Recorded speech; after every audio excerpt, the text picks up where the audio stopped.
And a good evening. Hope you had a really nice Easter weekend. Friday and Saturday were dismal. I thought yesterday was nice, a little bit cool. A little frost on the pumpkin this morning. I tried to tell people frost season is not over in this area. No, and again tomorrow morning, I believe I scraped off the windshield wipers the last couple of days. Yep. Be a little bit. Got some new additions to the collection. I'll cue you in on here in just a few minutes. Impressive. Thank you. Jim Woodruff, one of the inductees into this year's Catawba County Sports Hall of Fame, will join us about 6:15. Chris Mader. He is a former Hickory Crawdad and original member from 1993, and he must be on my poster over there. He is. I'm sure he is. Yep. I'll tell you which one. During a break, I'll go over and point him out to you. Yeah, because I had to ask you about that poster, if that thing was genuine or not when I bought it. That was another one of my $20 purchases right there. And I'm sure Bob Duckworth will be watching at some point. Bob was a big fan early on. And Chris will tell us some great stories about the Crawdads because they returned to Hickory, and he was probably the most popular player those first couple of years for the Hickory Crawdads. In fact, I think he's the only person I know that had a sandwich named after him, the Mader sandwich. This fits, though. And in case you didn't know it, I'll break a little news for you here. We have Hickory Crawdads tickets. We are a partner with the Hickory Crawdads, and the Hickory Crawdads are being sold. Yeah, that was news to me. We did some checking background stuff. You brought me tickets, and I'm like, surely you know this. They got sold today. They got sold to a group out of an LLC out of New York City that owns a bunch of minor league teams. So apparently these investment companies are buying up minor league teams from the major league team. Well, the major leagues want to get out of that business. I don't know why. Yeah, but now. And I guess it goes in cycles because a long time ago, 30 years ago, minor league teams were very profitable and mom-and-pop organizations. Yep. And that's who they were owned by. They were owned locally, by local ownership. At one time, yeah, up until 4 or 5 years ago. Mm-hmm. Mark Alton, good evening. Glad to have you with us. All right, let me tell you about my new acquisitions. Wes took care of these for me. He was out looking for comic books, and he couldn't find any comic books, but he said there's a bunch of memorabilia, so he calls me, and I always ask for the stuff that's, he was walking around. First thing he always does, because he carries a fruit like my kids, he'll say, "One of your kids around?" No, why? Because he's got the FaceTime on the fruit. So I said, let me get home. Addison was there, and I said, you can FaceTime her, because he wanted to show me this stuff.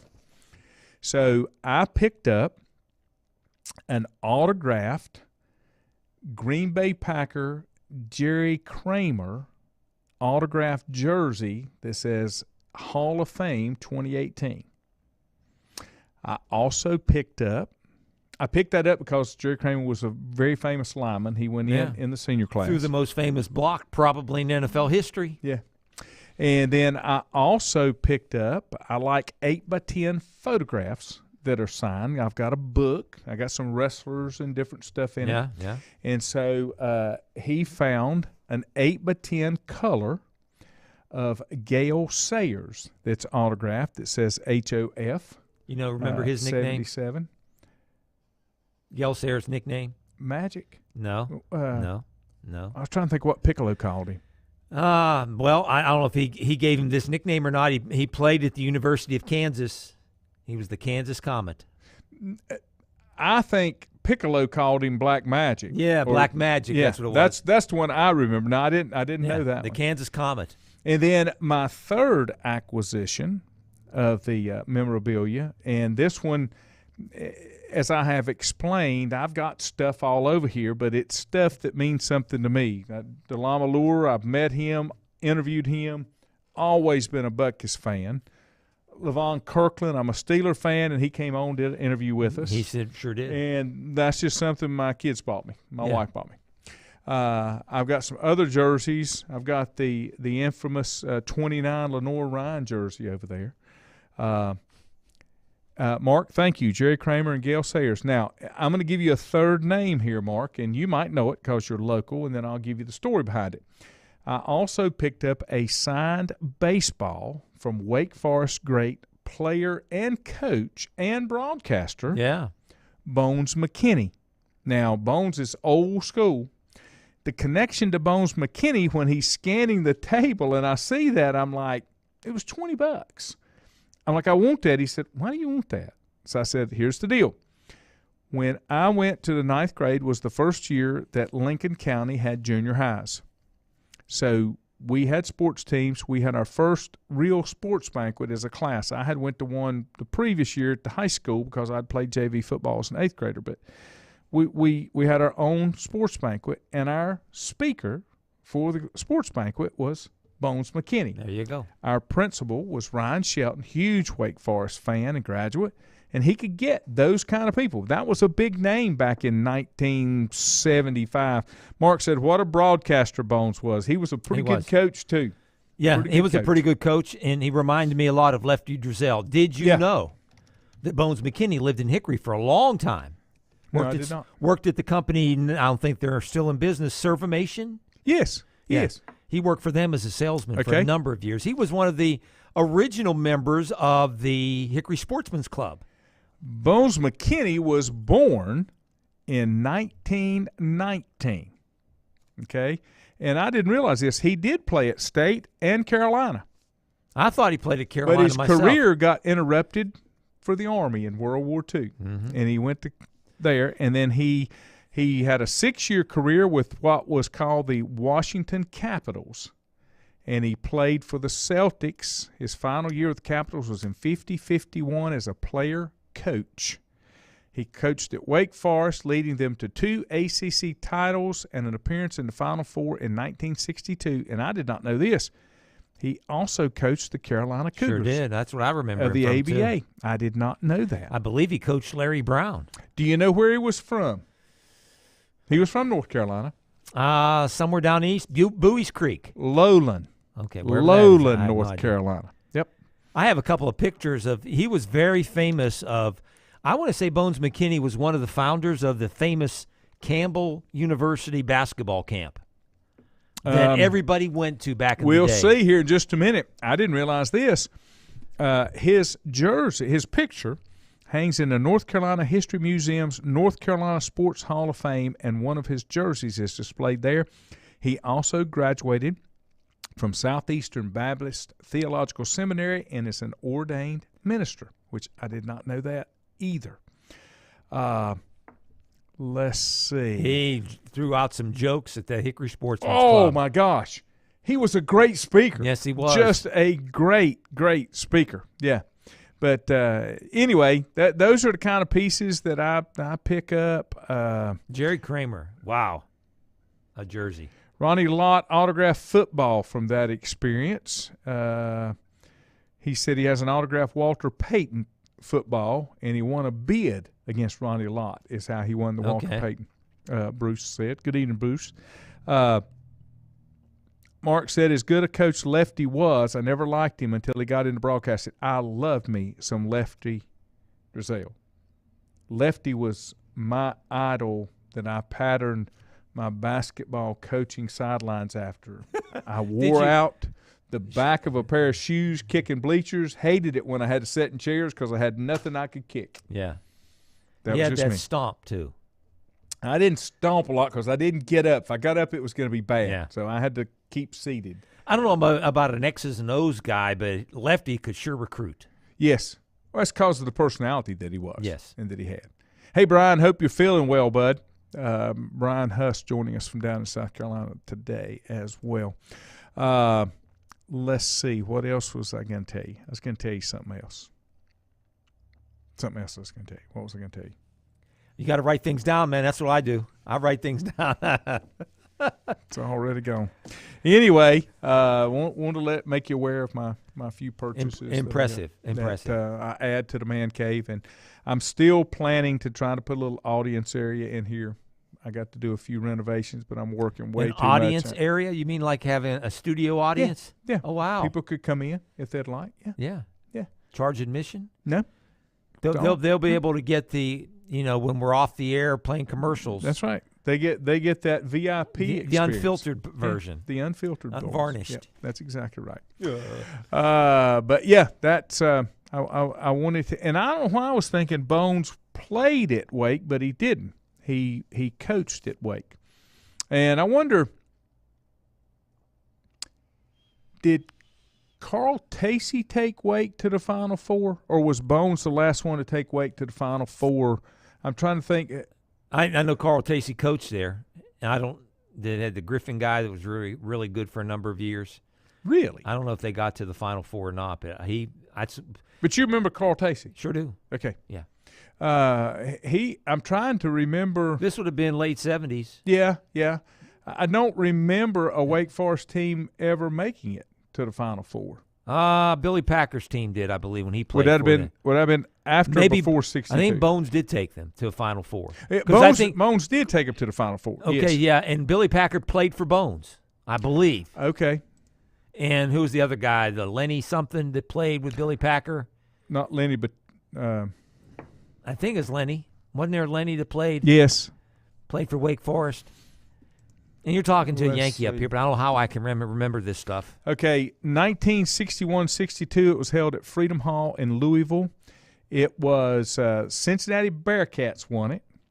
Ohio State was runner-up. Semifinalists were UCLA Bruins and the Wake Forest Demon Deacons. Mm-hmm. Was that guy went on to become a basketball official, Lenny something?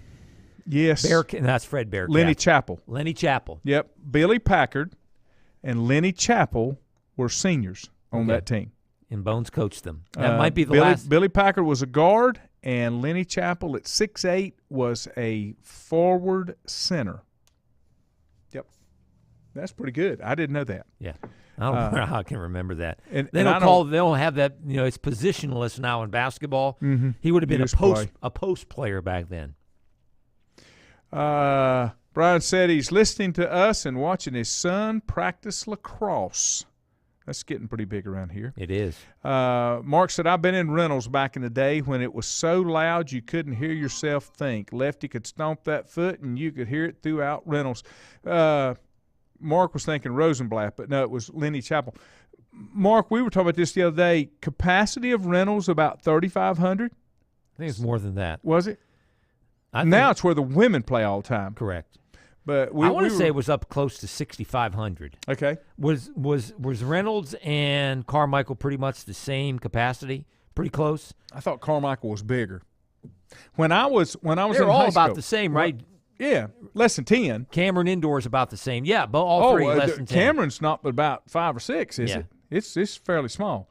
When I was in high school and got recruited, I always liked to go to Chapel Hill for a football game when they had the blue-white game, because you could go to the football game and then go to the blue-white game, and that was in the old Carmichael. Okay. There was no Dean Dome when I was in high school because I'm older than dirt. I've done a number of state championship games at Carmichael back in the 90s. Okay. When Hickory was there, Bandy's girls made it, Fred T. Ford girls made it. That's a lot better than going to the Dean Conover Dome. girls. It Dean was. Dome's too It big. was really intimate. Of course, we were up in the bird section up there, up in the crow's nest. But it was. I mean, just the atmosphere and all the important games that were played there. Quaint coziness. Absolutely, yeah. Let me take a break. We come back. Jim Woodruff will join us. One of the latest members to join the Catawba County Sports Hall of Fame. We'll be back in a moment. Whether it's a sit-down meal or a call-in for the drive-thru, Brookwood Cafe and Catering is the answer. A variety of meats, vegetables, and desserts cooked daily, or a hot sandwich from the grill, they have what you're looking for to satisfy your taste buds. If you need catering from 5 to 500, Brookwood has you covered as well. Stop by Brookwood Cafe and Catering at 202 Providence Mill Road in Maiden. Don't forget breakfast daily till 11 a.m. Open Tuesday 6 a.m. to 2 p.m., Wednesday through Saturday 6 a.m. till 8 p.m., and Sunday from 7 a.m. to 3 p.m. Call 828-428-8944 to place your order today.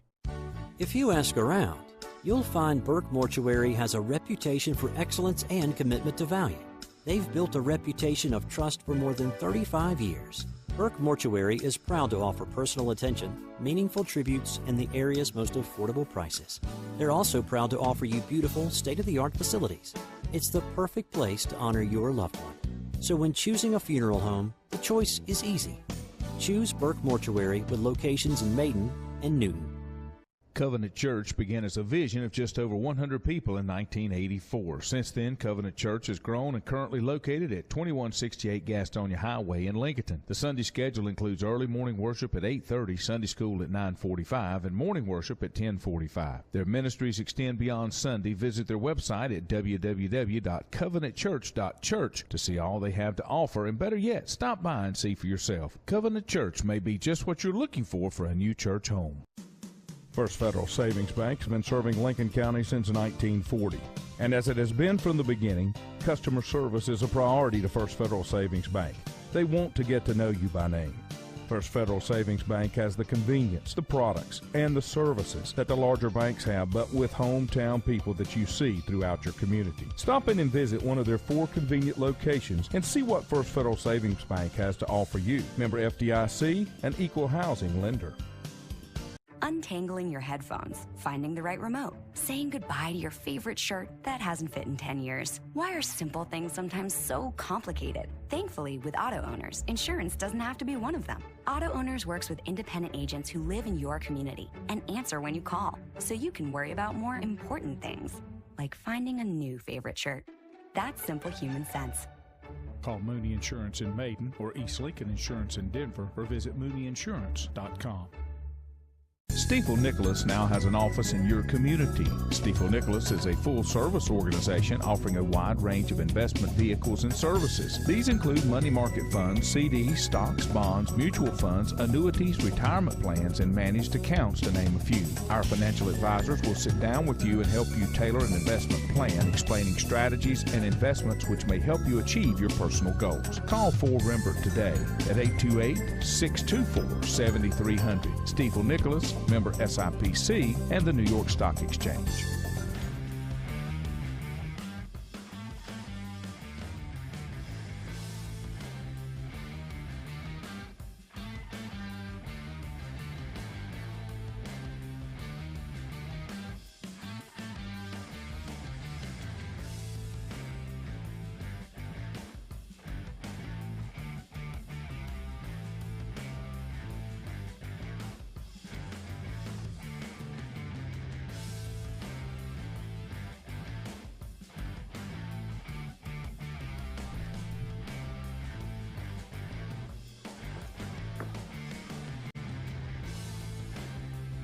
And we're back.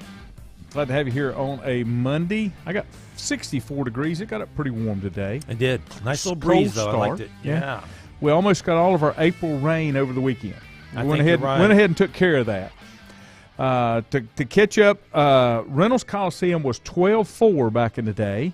It is now currently 5,600. I don't know what they did in the renovations for basketball. And then Carmichael was 6,800, which I thought was low. And then there again, you talk about at Duke, I want to say that's less than 5, but I'll look that up. Let me head to our phones and bring our first guest on. He is one of the latest inductees into the Catawba County Sports Hall of Fame, longtime basketball coach as well as other sports at Bunker Hill. From the Hill, Jim Woodruff. Jim, thanks for joining us. Thank you, Lanny. Glad to be here. Thank you, sir. I spent some time at the Hill a few years, and that was an interesting cast of characters that we had there. And it was some of my most memorable times in the few years that I was there. And nobody ever forgot anything. If you saw people down the road, nobody forgot anything. So if you ever slipped up on something, you had to be careful because it could come back up and haunt you sometimes. Yeah, I hope you used that word interesting in a good way. I did. It very positive. Very positive. I try to make it very positive. There you go. Jim, you're going into the Catawba County Sports Hall of Fame. Give us your first impression when you were notified. Oh, my goodness. Just thrilled and honored to be a part of that group and to be recognized and being mentioned in the same tone with so many other great sports figures from Catawba County. And I take an exercise class at the Hickory Rec each week, and the other day I went to class and I walked down that hallway, and I just sort of quickly counted, and I think I counted 28 members, current Hall of Fame members, that I worked with, was associated with, either worked directly with them in the same school, or coached against them, or coached with them, and so it's just a thrill for me, to be perfectly honest with you. And it's funny. I'm a Lincoln County boy, but I usually try to attend that sports banquet since Juju and I have been working together. And I'm kind of like you. I went in Lincoln County back in 19, and I MC that one, and I have for a number of years, even before I went in. But I probably know as many or more of the folks in Catawba County because of all the coaches and stuff that I played against when I was through high school, from the old SD7 from years back, and just people that I've known over the years. And you're right, it's a great group of individuals that are part of that Hall of Fame. It is. It really is. Just some of the best coaches and other folks too, but especially my concentration being on the coaches, I guess. But some of the best coaches ever in North Carolina, not just in Catawba County, but recognized across the state, and especially in Western North Carolina for the job that they did in coaching. So that's really a special group of people. Phil Honored, I saw Coach briefly this morning having coffee. He was zipped by us on his either morning walk or morning run walk or whatever. But Coach, congratulations. When you look back on your career, and I did a little bit of research. I didn't realize that you originally are from up in the mountains. Is that right? Is that where you came from? Born in Ashe County? That's correct, Juju. Born in Ashe County, hometown West Jefferson, and just a great place to be. I tell people all the time that I spent the first 20 years of my life trying to get out of there, just because being young and wanting to go and explore different places. But now I'm spending the latter part of my years trying to figure out how to get back. So it's such a nice area, and the people are just great up there. But yes, I'm from that area. You were assistant football coach at St. Stephen's and at Bunker Hill, but 20 years as a basketball coach at Bunker Hill. Took one of those teams, had some really good teams, took one of those teams to a state championship game. What are your memories about being a basketball coach for the Bears? Well, I think there's certainly a lot of fond memories of being in that position. But I think the biggest thing that sort of encircles all aspects of it is just the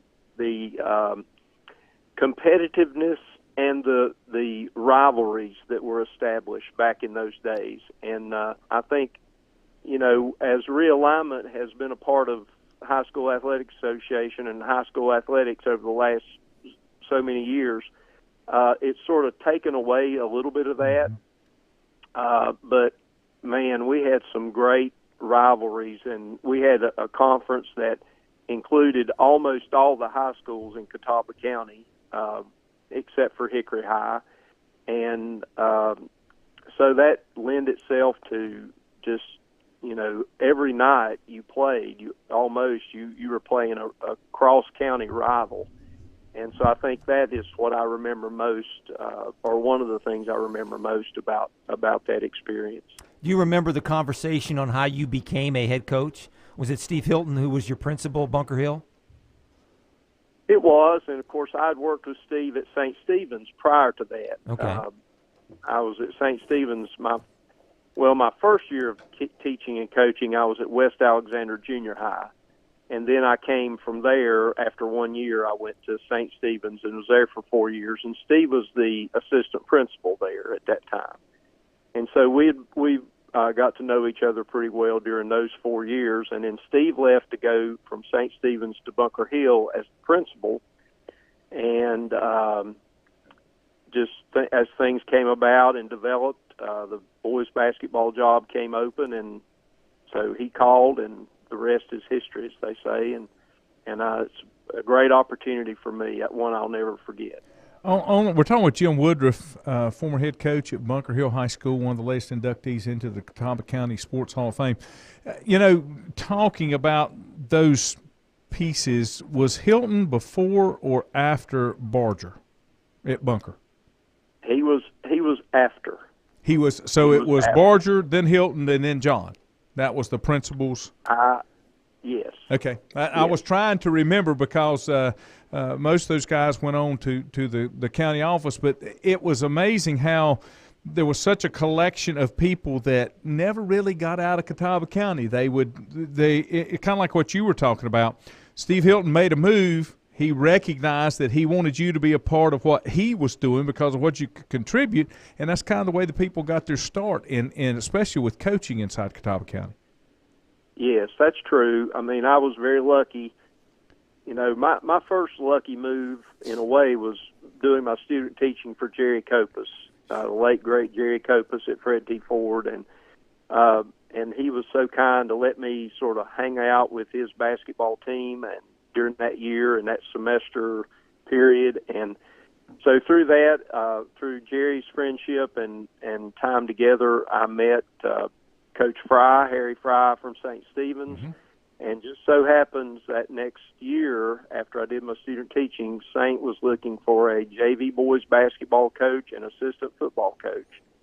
And Coach Copas mentioned my name to Coach Fry, and we got together. And so, you know, it was just I was just lucky to be introduced to those kind of guys. And that's, you know, both those men are in the Hall of Fame, and that's the examples that I was talking about earlier. And you know, just great people.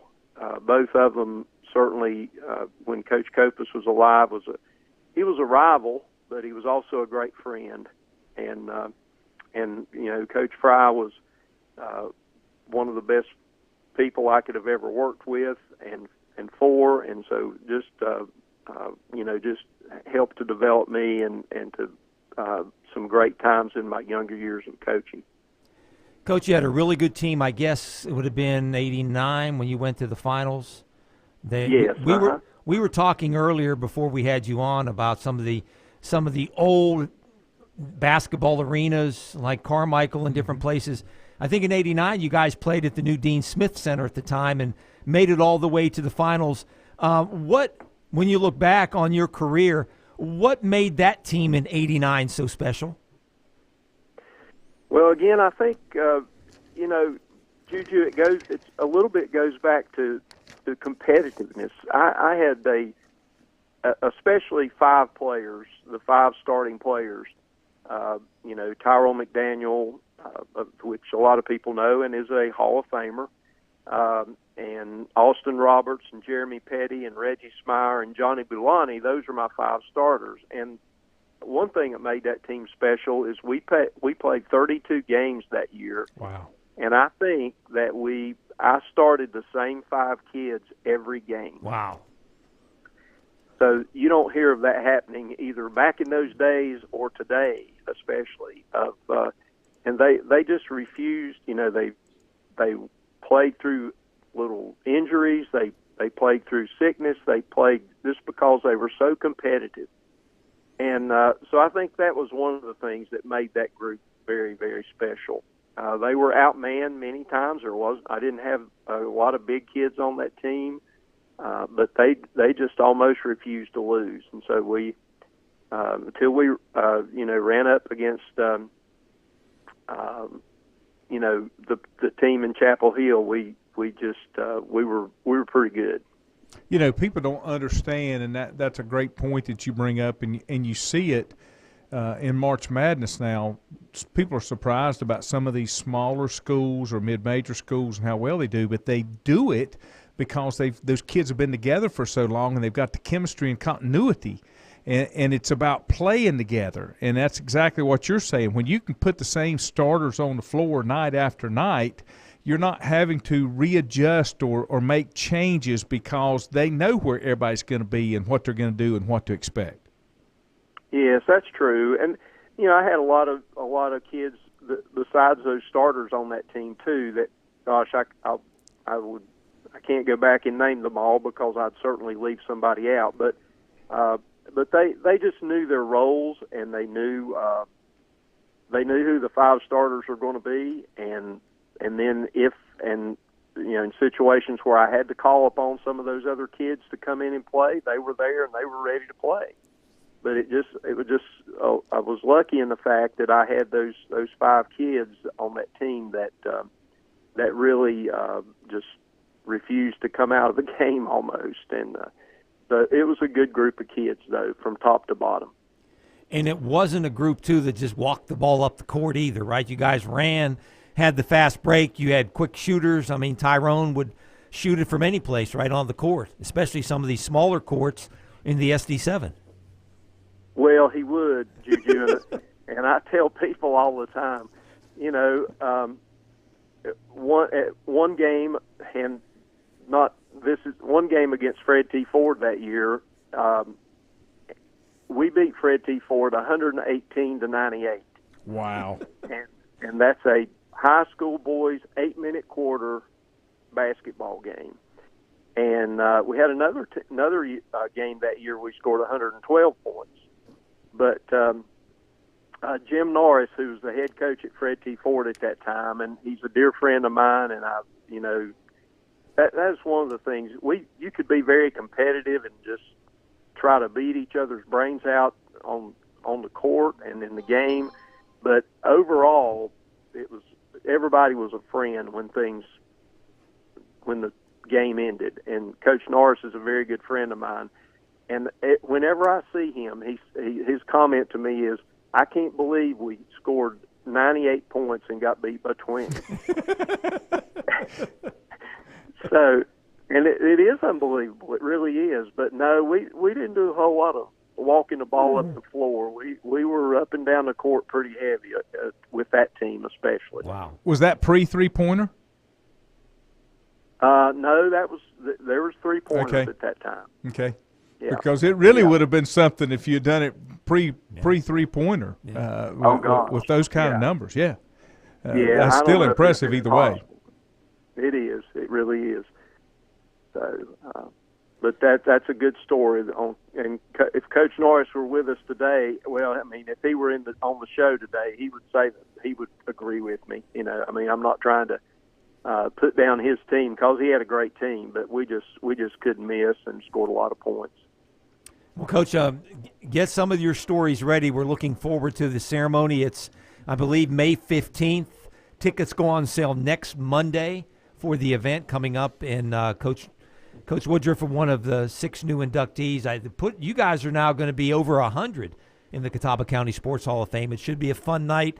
You were part of this committee a few years ago, and one of the guys going in is Matt Eisenhower, I noticed today. Matt was one of the first high school student athletes that we recognized way back 20 years ago, and now he's going from that into the Hall of Fame. So that should be a special night coming up on May 15th, and I'm looking forward to talking with you, Coach. Congratulations again. Well, thanks, guys. I appreciate that very, very much, and I'm looking forward to that ceremony as well.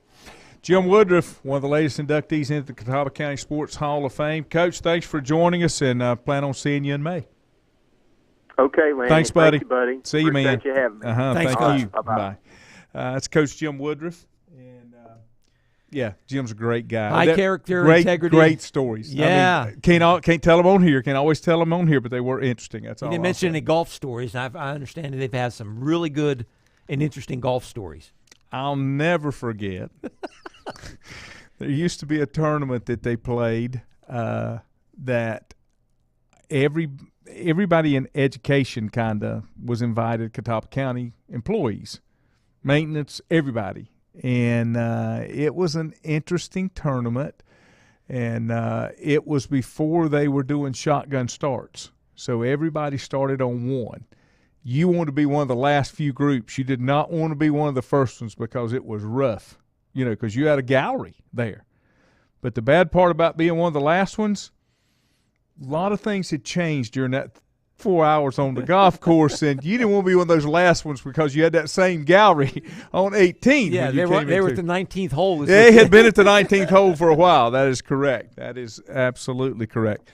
Let me take a quick break, and then Chris Mader will join us here in just a bit. Lenny sent me a thing, and I was looking it up, Lenny. Lenny was saying about Reynolds. Reynolds was a host of a lot of regionals. He said the early rounds of the NCAA tournament were held there because in '79, that was Black Sunday. It occurred in the arena when Carolina lost to Penn and Duke lost to St. John's back in Reynolds.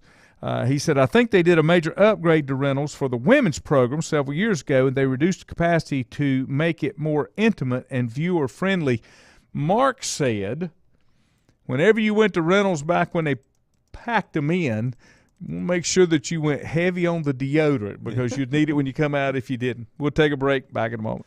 Whether it's a sit-down meal or a call-in for the drive-thru, Brookwood Cafe and Catering is the answer. A variety of meats, vegetables, and desserts cooked daily or a hot sandwich from the grill, they have what you're looking for to satisfy your taste buds. If you need catering from 5 to 500, Brookwood has you covered as well. Stop by Brookwood Cafe and Catering at 202 Providence Mill Road in Maiden. Don't forget breakfast daily till 11 a.m. Open Tuesday 6 a.m. to 2 p.m., Wednesday through Saturday 6 a.m. till 8 p.m., and Sunday from 7 a.m. to 3 p.m. Call 828-428-8944 to place your order today.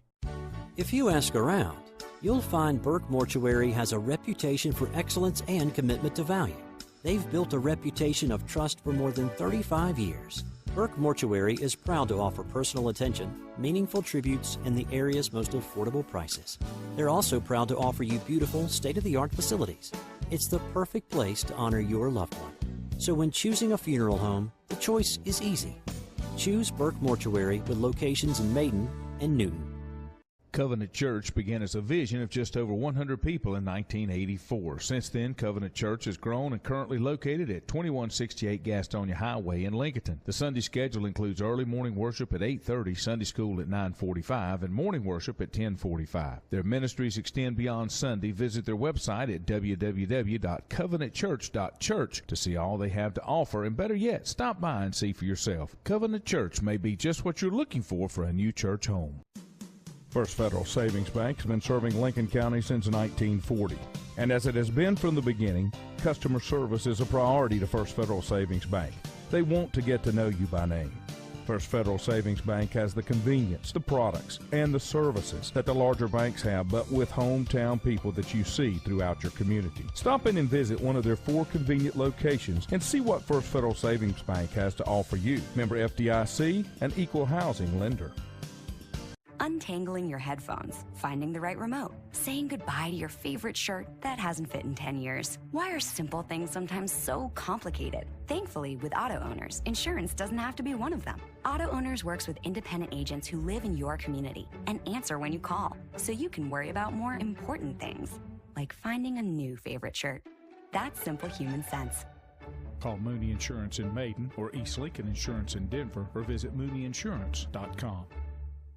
Stifel Nicholas now has an office in your community. Stifel Nicholas is a full-service organization offering a wide range of investment vehicles and services. These include money market funds, CDs, stocks, bonds, mutual funds, annuities, retirement plans, and managed accounts, to name a few. Our financial advisors will sit down with you and help you tailor an investment plan, explaining strategies and investments which may help you achieve your personal goals. Call 4Rembert today at 828-624-7300. Stifel Nicholas, member SIPC, and the New York Stock Exchange.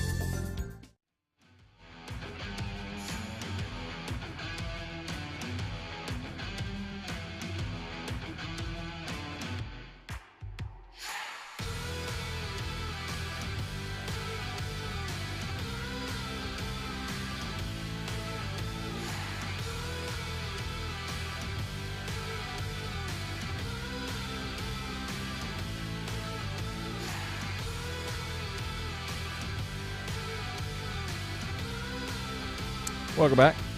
Appreciate Jim Woodruff joining us. Taking a little time out.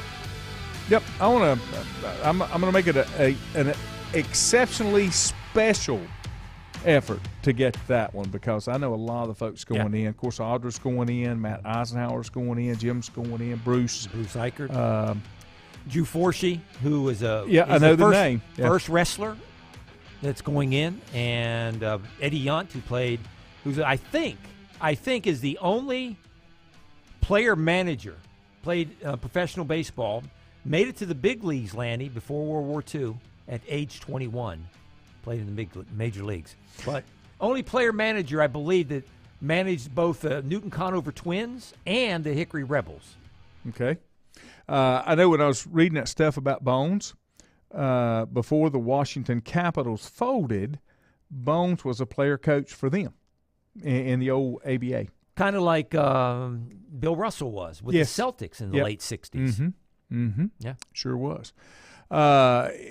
Cameron, we were talking about numbers. Mm-hmm. Cameron holds 9,500 could fit on a particularly busy day. But now the current capacity is 9,314. Been that way since 1988. Wow. I thought it was smaller. It was built in 1940. Mm-hmm. It was known as Duke Indoor Stadium to 1972, and it was renamed. Well, the plans were drawn up by in the 1935 by basketball coach Eddie Cameron, and that's kind of where that's Cameron where the name came from. Stadium come from. Mm-hmm. How about Rod Stewart and Faces performed there in September of 1973, and the Grateful Dead did 4 shows at Cameron. Wow. How about that? Yep. Some of their highlights. Game 1, January 6, 1940. They built it for $400,000. And in today's dollars, $7.8 million. Duke beat Princeton 36-27 in the first game. Game 400, they fell to Clemson 90-89. In game 1000, they beat Louisville 72-65. Wow. And, of course, Duke was back in the Southern Conference way back in then. the day. Yeah. Mm-hmm. Now, And, the ACC wasn't the ACC until mid-50s. Yeah. They hosted the Southern Conference from 47 to 1950, and the MEAC men's basketball tournament from 72 and 73. Which is now the historically black, right? I think that's correct. Those schools. I think that's correct. Anyway, what else you got on your line before we get Chris on? 3 weeks away? We 17 days out, right, from the NFL draft. Everything. Mm-hmm. The Panthers today welcomed, I believe they interviewed or brought in for a visit, not C.J. Stroud, but Mr. Young from Alabama. I just don't know what they're going to do.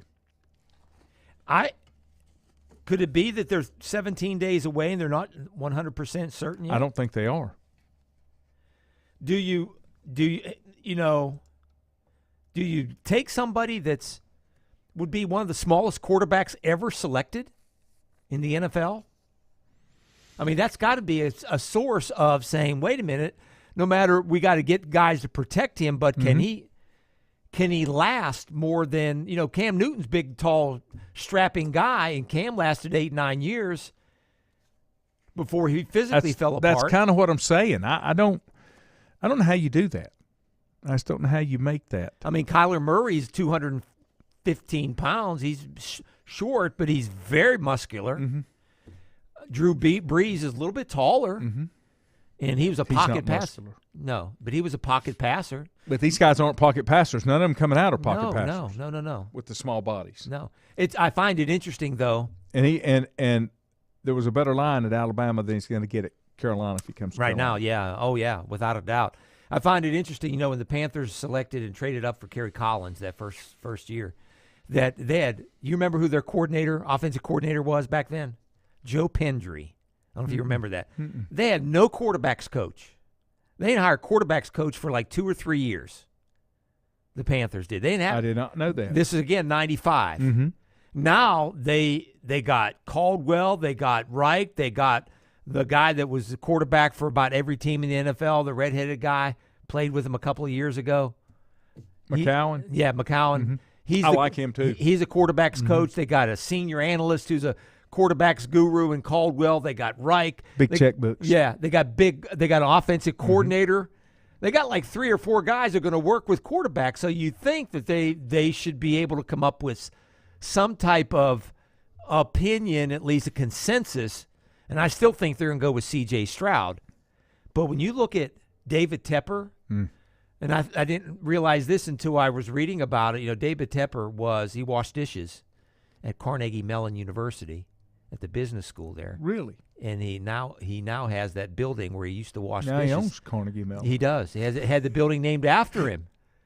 So he's willing to take a risk. I wonder if they would not risk taking somebody like that Richardson kid out of Florida. I like him better, or the kid out of Kentucky, just from a physical standpoint. So you're looking maybe two of those guys. If you throw in the guy from Tennessee, two of those out of those five are going to make it. I like the Florida kid better than Ohio State and Alabama, even though he's raw. Let me give you just a little Reynolds thing here, and then I'll let Juju take over while I get Chris on the phone. Reynolds was originally intended to seat 10,000, but the newly hired basketball coach urged the administration to add 2,400 seats. Do you know who that would have been back in 1949? Everett Case. Everett Case, that is correct. How do I know that? Played their first game in December 2nd, 1949 against Washington Lee.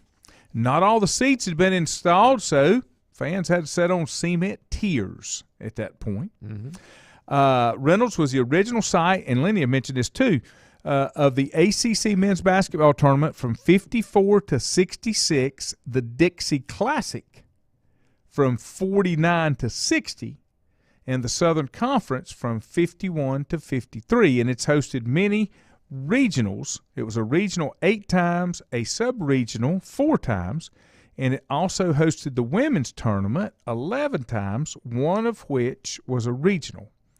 ACC women's basketball tournament was held there twice in 79 and 82, and it was considered one of the toughest places to play in the ACC.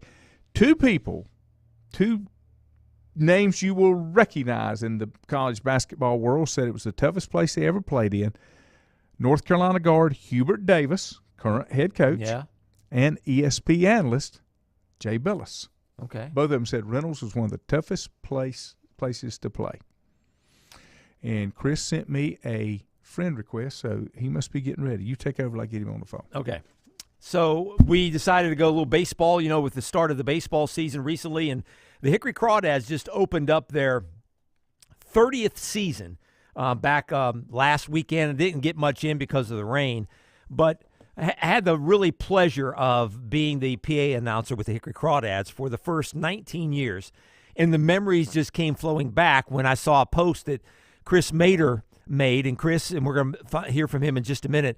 He was a 53rd round draft pick, 53 rounds, and he made it, I think, out of a junior college in Florida. He's originally from Massachusetts, and he became an all-star with the Hickory Crawdads, and the first year was absolutely crazy because no matter what the Crawdads did, they were rock stars, and we're going to bring him on now. Let me introduce him for you, Lanny. Chris Mader.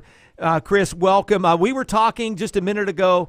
You guys, when you came on board the Hickory Crawdads, you guys were rock stars in 1993. Take us back. What were you feeling when you got off? When you guys got off the plane in Charlotte, and you guys got a limousine ride? Is that the true story from Charlotte? It is true. We showed up to at least 200 or 300 people at the airport with signs, and came off the plane just like, wow, this is a big deal. This is going to be a good time. And, I think they had, black SUVs, Yukons, limos, whatever it was. And, they piled us in, and we went to the stadium. And, we figured out the stadium wasn't quite fully built just yet. But people were great. They were very excited to have us there. We were excited to be there. It's great to hear your voice, man, and great to have you back. And talking about the Hickory Crawdads, can you believe it? It's been 30 years. No, I really can't. I mean, I'm still a young 52, and a lot of the guys I still keep in touch with are in pretty good shape, and I think we've aged pretty well. But 30 years is just, it seems ridiculous. It feels like yesterday. It really does. And again, we were talking about them being rock stars. The stadium wasn't finished. The roof wasn't finished. The parking lot wasn't finished. You guys were dressing in trailers outside, and the dust storms that would be coming down. But if you guys somebody would hit a ground out, and the crowd would cheer. It would be a packed house. What are some other memories before we get into that one memory? What was some of the memories that come to mind when you think about your time with the Hickory Crawdads? I mean, it's just, coming out of we hit batting practice, and there was always, 500, 1,000 people at batting practice. And as we traveled to other stadiums, we didn't see that, So it was great to be at home and just, we were all amped up to play great. And as I recall, I always think we played better on the road as a team if you look at our record, just because we wanted to play so well at home. We had a great, fan base, and everybody's excited. And I think we almost, there's a phrase in baseball, you squeeze the bat too hard. I think we just tried too hard at home because we always had great crowds and supportive people, and, kids asking for autographs and wanting to talk to us, get to know us. It was just a really cool life experience for everybody, especially that first year. Let me give you two stories, Chris. I buy sports memorabilia, but I buy stuff that just has a meaning to me. Okay, like I've got stuff. My son helps me buy some of this stuff because he's always at these shows, and I have to tell him what I'm looking for because he has no idea. Like one of the best interviews I ever did in radio was Denny McClain, because he talked about old school baseball. Now, I'm sure you know who Denny McClain is. So anyway, I'm at one of these shows. I see this poster, The Invasion of the Crawdads. It's signed by all the players, and it's one of 1,000. There were 1,000 of them. And I had no idea if this thing was for real. It's $20. It's in a little frame. I have to text Juju with a picture, and I'm like, is this real? And he immediately recognized it, and then he was showing me your picture on that. But I've got one of those 1,000 that was put out, signed, of the Invasion of the Crawdads of the inaugural season. It's hanging proudly here on my wall. I love that. Yeah, no, when we arrived, there was, a lot of, custom hats and custom, what you referenced there, and we were happy to sign everything, right? I mean, we were just excited to be there and professional. We're getting paid to play baseball and in a town that's really excited to have us there. So, yeah, that first year, there was just a lot of fanfare. And I could tell you guys stories about all the promotions. It's like, I don't know if you guys know, but when you're a minor league baseball player, you guys know you don't make a lot of money, right? We're making $1,000 a month gross, right? We got to find apartments, and you got to live in town and all that stuff, get a phone bill and the whole thing. And we come into the clubhouse some days, and there'd be a promotions list to be like, hey, do you want to sign up to go to the Kroger or the Food Lion for $50 for 2 hours to sign autographs? And if you actually got to the clubhouse first, you could sign up and be like, oh, I'm doing that. I'll get free, I'll get free groceries. I'll get free peanut butter. I'll sign up, whatever it is, So, but yeah, we come in the clubhouse, and there'd be posters out, pictures, hats. And like I said, we were, almost everybody was just happy to sign that stuff and just be a part of that year. Now, I want to bring another story up that I just saw this weekend, and how this team has been here for this period of time, but that appreciation hasn't changed. And I talk about this because I just saw it.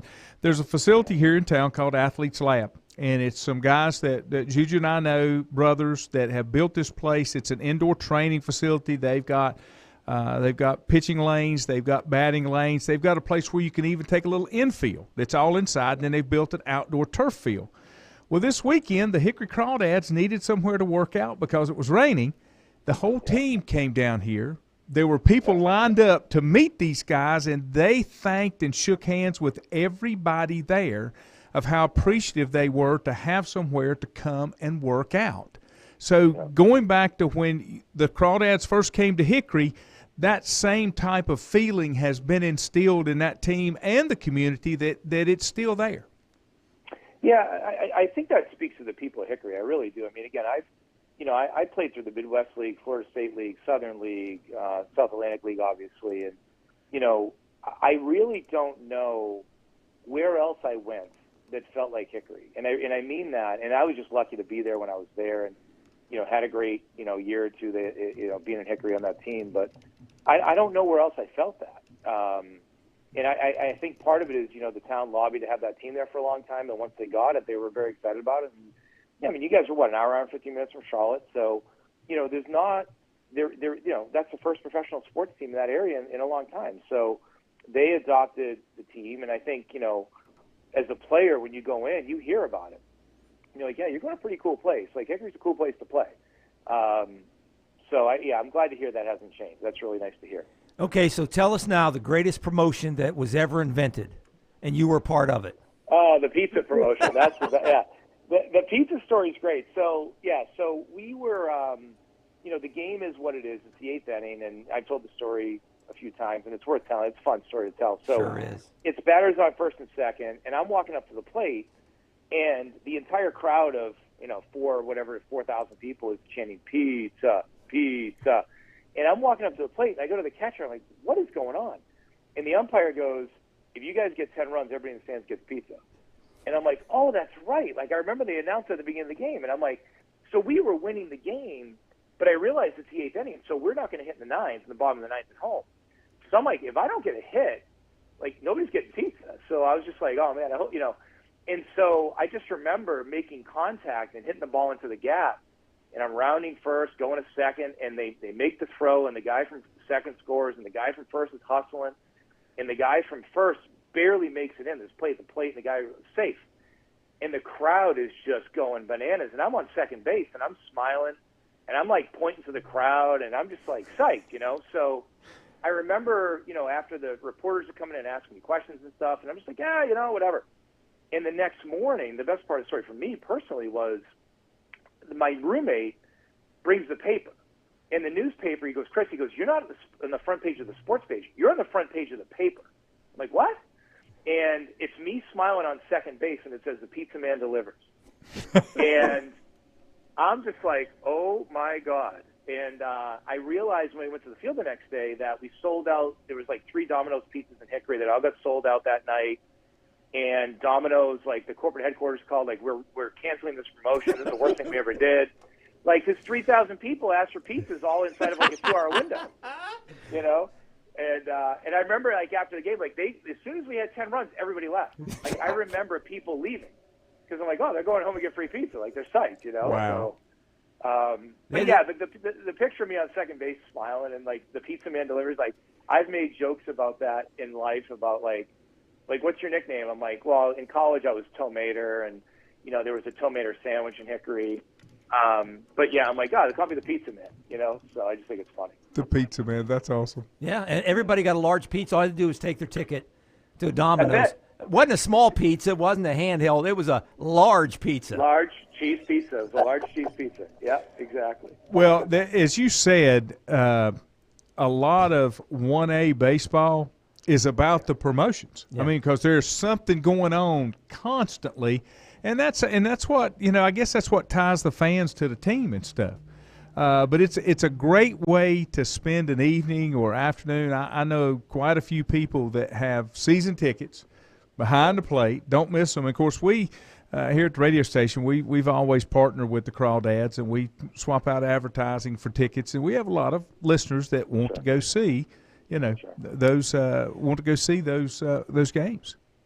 Well, the thing about single-A baseball is you always have to remember is these guys just got signed a year or two ago, and they're hungry. We were hungry. We are we're living our dream. We're having we want to be there, and you want to play great because you want to earn the promotion the next season. I mean, usually you play a full season of place, and the next year you move up, and sometimes you move up mid-season, but, like, you're fighting for a spot, and you're happy to be there, and I think what's interesting, you get to AA, AAA, as much as those guys can be quote-unquote more talented, sometimes they've been playing 5, 6, 7 years, and their heart isn't where it was when they first started. So, single-A baseball, everybody's heart's in it, I can assure you. Like, guys in the locker room, they're doing the weight workouts, they're doing everything they're supposed to be doing.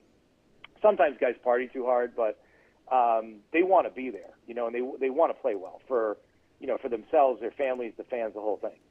You keep in touch with any of the guys. I did notice, I'll tell you this one quick story. David Lundquist, who was a pitcher on the team back then, wasn't a few years ago, he came back to Hickory, and I'm teaching middle school now, 7th grade teacher. He was in my class. His son was in my class, and I told him like the first or second day, I said, hey, I know your dad, da-da-da-da-da. I didn't hear a peep out of him all year long. But do you keep up with some guys like Dave Lundquist? Kurt Hassler still in the big leagues. He's with the White Sox now as a bullpen coach. You keep up with any of the guys? Yeah, I mean, guys travel around, and if I know they're coming through town, if they're big league assistant coaches, I'll keep in touch. I mean, Dave and I were still friends. We were we were roommates. I mean, Dave was a roommate of mine. Okay. So, okay. You know, we lived together. I want to say we lived over by, I don't know, that club's probably close. It was Yesterday's. We were like in an apartment complex, like walking distance to Yesterday's. That's how I know where I was, because we'd go there every Friday and Saturday night. But yeah, it was like me, Rick Cerrone. But by the way, Rick Cerrone since passed a few years ago from pancreatic cancer. Very sad. But Okay. yeah, so Ricky, myself, Dave, and I'm trying to remember who else it was. But yeah, I mean, I've had a few different roommates down there. We had a great time living in that town. Well, I'm going to break your heart, but Yesterday's is gone too. It's been demolished. Man. By the way, that was Yesterday's was there. It was a former grocery store, but that was there when I came through college in the late '70s. Yeah. Okay. And it's now it's Panera like a Bread. Yeah, and Salsaritos. Yeah. It's a little retail center, but yeah, everybody remembers where Yesterday's was. That's a great landmark to make sure you know where things are. Well, we intentionally got our apartment near there so we could walk to it and walk home from it. I understand. Right. Yeah. Hey, while I'm thinking about it, Chris, do you remember? You were with the team in '94 for a while, weren't you? Yes, I was. Do you remember the night that? And I didn't have a chance to talk to him, but the rumor was that Pete Rose Jr. joined the team, and supposedly the Hit King came one night incognito and saw Junior play. I don't know if he ever did or not, but did you ever hear that rumor that Pete Rose came to a game? I didn't hear that rumor. So Pete and I we roomed on the road together. Okay. And I actually talked to his dad. So one day I'm in Greensboro, phone rings in the hotel room. Right, this is long before cell phones. I answer, and he goes, "Is Pete there?" And I know who's on the other. I go, "Hey, Mr. Rose, he's not here." He goes, "Call me Pete." I'm like, "Okay, Mr. Rose, he's not here right now." And by the way, Pete Rose Sr. was my father's favorite player. So like to be talking to Pete Sr. was great. Wow. Pete Jr. was a great kid. Like he again, Charlie Hustle. He was Charlie Hustle Jr. That kid worked hard, good attitude, good teammate. I don't remember his dad. I can tell you a story about his mom in the stands in Charleston, though, if you want to hear that story. So his mom is in the stands, and I guess his dad and mom got divorced years ago. But Pete's having a rough game, and the fans are just on him. They're just riding him, And I guess one of the fans was riding him so hard that his mother stood up and started yelling. I'm like, "I'm his mom. You stop!" Like, created a scene in the Charleston, South Carolina, stand, because this guy was yelling at Pete Rose Jr., and Mom was there that night having nothing to do with it, and just started lighting this guy up, and I'm like, "Oh my God. Wait, Pete, what's going on?" He's like, "It's my mother yelling at some guy." What is happening right now? But no, he was a great kid, great teammate, great baseball mind. Obviously, the son of one of the best hitters of all time. So I saw where he tried. He got up to the big leagues for a cup of coffee, but he played professional baseball for 21 years. Really? I know it. Yeah. In the minors, mostly in the minors, 21 years. Yeah, I mean that was his calling, right? That was what he was going to do. Yeah. And he was a grinder. I mean, he was a blue collar work ethic kid, and listen, it's going to be tough being Pete Rose Jr., right? It's like when your dad's the best hitter of all time.